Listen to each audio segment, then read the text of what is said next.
Well, residents of Evanston are voting on whether to adopt ranked choice voting for local elections. It's also known as instant runoff voting, and voters can opt to rank the candidates in order of their preference.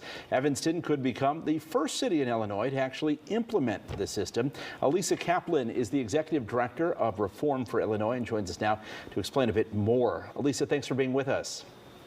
Thanks for having me. So ranked choice voting, it's getting a lot of buzz as a way perhaps to build more consensus around candidates. Is that the purpose of it?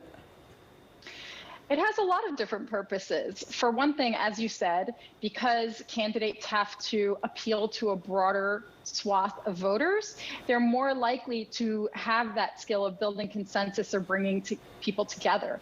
And because of that, we also see that it encourages more civil campaigning, because candidates don't necessarily want to attack their opponents because they don't want to alienate their supporters. They would like to get those second and third choice votes from their supporters.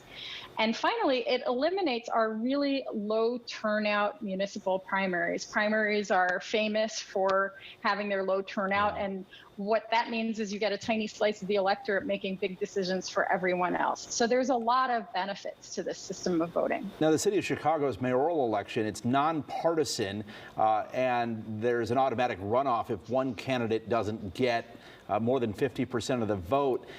Is that the type of ranked choice voting they're considering in Evanston, or what's the difference? Yes, it is. In Evanston, we also have nonpartisan elections, and so we have a primary and then a general, or an election and then a runoff, a top two runoff, just like they have in Chicago. The problem with having a runoff is that you don't necessarily know that the top two that are going to advance to the runoff are the candidates that the majority of voters would have liked to see. So in the Chicago election, the two top front runners, they got really small slices of the electorate, of slices of the vote, and most voters probably wouldn't have wanted either of them, and yet those are the two that advanced. So now it's possible that voters would have wanted them, but we don't know without ranked choice voting. Yeah, well, ranked choice voting is going to be on the ballot in Evanston. What is behind that push specifically there? The same types of things. We had our struggles with divisive politics, just like they've had at every other level of government in the United States lately.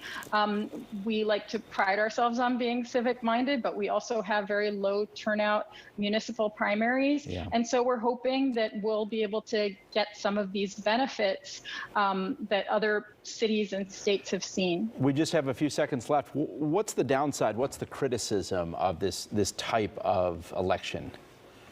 A common claim is that it's confusing for voters to have to figure out how to rank multiple candidates, but that really hasn't been borne out. Where we've seen it in New York City, for example, which used it recently, 95% of voters said that their ballot was easy to complete. Okay. So voters are smarter than a lot of us give them credit for, and we think they can figure out how to do this. And indeed, that's what the evidence shows. All righty. Elisa Kaplan from Reform for Illinois, thank you for joining us. We appreciate it.